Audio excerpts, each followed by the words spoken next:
Welcome back, everybody, and happy Valentine's Day. I never heard, Brett usually gets that one out, but now we're on to our next session, which is the Business Excellence Awards. Excuse me. And in your agenda, you'll notice a handout that's describing the award recipients. And many people have told me that this is one of the highlights of our annual meeting, and I'd have to agree as we showcase and identify some of the hidden gems across the Upper Peninsula as it relates to economic development and employment. So just a short blurb as to what is required of a Business Award Excellence winner. This is just one of many items, but it's a company that advances and employs initiatives intended to better improve the business climate and helps broaden the economic opportunities and employment throughout Michigan's Upper Peninsula. And as I mentioned, there's many other traits that go along with that. So to kick off our first award recipient, I'd like to call up L.E. Jones. L.E. Jones is the world's largest manufacturer of medium and heavy-duty valve seat inserts. And notice that it says the world's largest, not just the Upper Peninsulas. So our companies have a long outreach. They develop and supply precision valve seat inserts for the world's premier engine manufacturers. Founded in 1941, L.E. Jones recently celebrated their 75th anniversary and currently employs over 400 individuals. Daniel Ward, Dan, he's with us here today to accept the award. Dan is the Vice President of Sales and Marketing, and he's been with L.E. Jones for over 7 years. Dan. Way to go. Thank you. Sure. Oh. This one. This one mine? There you go. Should we go down? Thanks.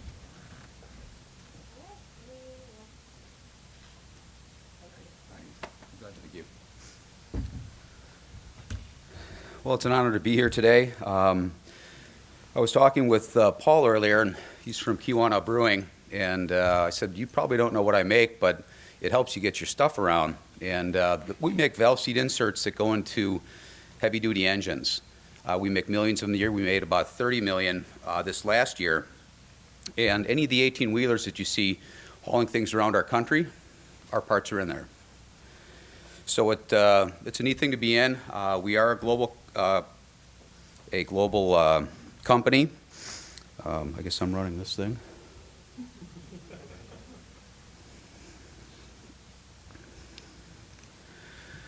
As we mentioned, we're 75 years old, located in Menominee, Michigan. Our 2018 sales are $75 million. We do have a joint venture in China, and someone would say, well, you're taking jobs away from that. Well, we actually opened that facility because our global OEMs wanted us there. And because we're supplying parts in country for country, the Chinese manufacturers aren't making those parts and then getting back into the engines here. So it was kind of a plan to keep that business, and we're growing in both locations. In fact, from 16 to 17, we were up 43% in sales. From 18 or into 18, we were up 26, and I'm forecasting 10% this next year. Things are leveling out a little bit in the economy, but it's been going real strong. We are privately held. There's been 3 owners in L.E. Jones history. There's been a continuation plan in each, and in each time we've had a succession plan that has worked and did not upset our customer supply. Worldwide customers, you'll see Caterpillar up there, Cummins. They just make engines, but they're in a lot of those trucks. Daimler is a new customer for us. Located in Detroit and headquartered in Germany. Mack is part of the Volvo group, but an impressive group of monikers there that we're proud of serving. In the past 5 years, 50% of the product that we make in Menominee has gone outside of the country. So we're shipping into Australia, we're shipping into Europe, we're shipping all over the place, and we ship into China. There's product that they can't make there for us that we're actually shipping there, so it's provided us opportunities as well. Our supply, we've been in business for 75 years. Caterpillar's been with us for more than 50 years. Cummins for more than 40. Volvo's been almost 20 years in supply, and we continue to provide good product to them with the employees we have in Menominee.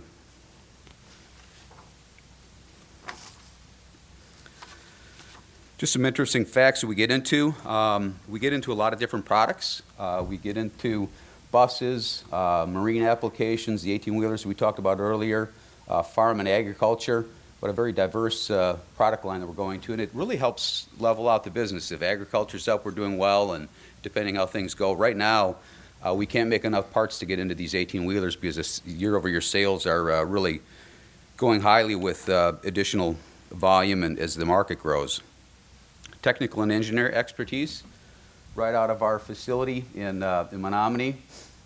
We have active metallurgical research to make the parts, and the EPA is making difficult rules every year for these engine manufacturers. And in order to do that, we have to get more and more durable materials, and we continue to do that to make these engines work in these applications. Quality and capacity.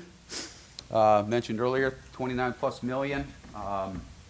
We align capacity to feed our customers' needs. We hired 150 people since 2017 to keep things moving throughout our product and adding machines into it. We've added another 20 people this year, some of that through attrition, but continue to go. And we brought on a new customer, Daimler, in 2018, and spent probably about $5 million bringing in that capital, and some of those people were used to run those lines. Oops. Any questions?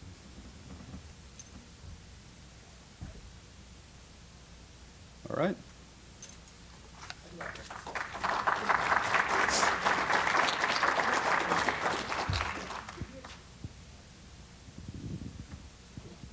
It takes a second, I've heard. Thank you. Thank you. Could you explain your sales network? Do you have a distribution network, or do you have salespeople? How do you get your customers? We have a sales guy. And my wife will tell you I travel a lot. It's a very unique set of customers. It's very finite. There's probably 40 diesel engine manufacturers in the world that are viable to supply to. And so it isn't a shotgun approach. It's more of a rifle approach. We supply Caterpillar, Cummins, Volvo, and Daimler. Those are the 4 largest in the world. So I'm starting to work on the other ones now in the 7 years I've been here. So we've got some room to grow, and we'll continue to do that. Thank you. I have a question. What's the biggest public policy issue facing your company, if any, or government-related issue? The tariffs are starting to affect our customers, and it's starting to take away some of their profits, and some of the things where they're buying steel and other things. Some of the environmental things that we're up against, you can see here we're ISO 14001. I'm very proud to be that.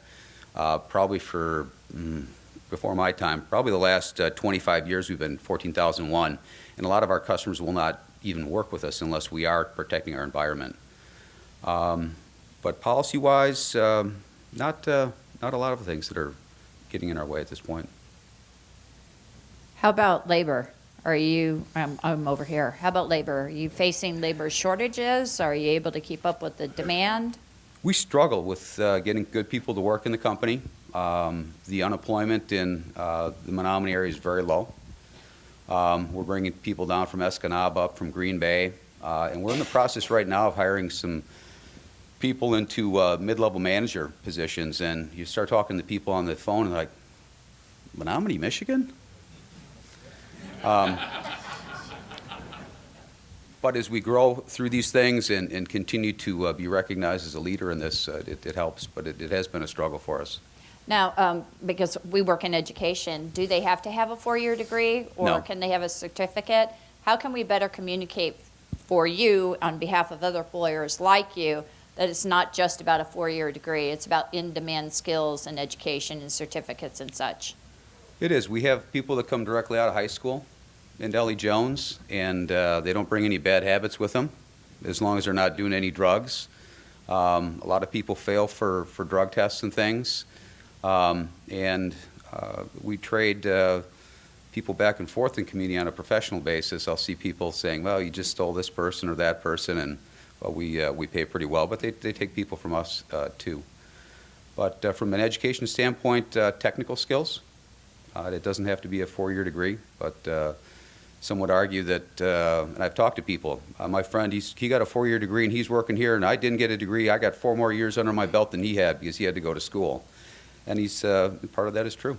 But just what we're seeing nationally is a growing number of companies who are actually offering compensation packages that include helping these students pay off some of the crazy debt that they have elected to choose to take on. So that's something your company may want to do, because you'll get overqualified people if they're interested in working for you. So it's an interesting situation. Any other It is. questions? If not, thank you. Thank you.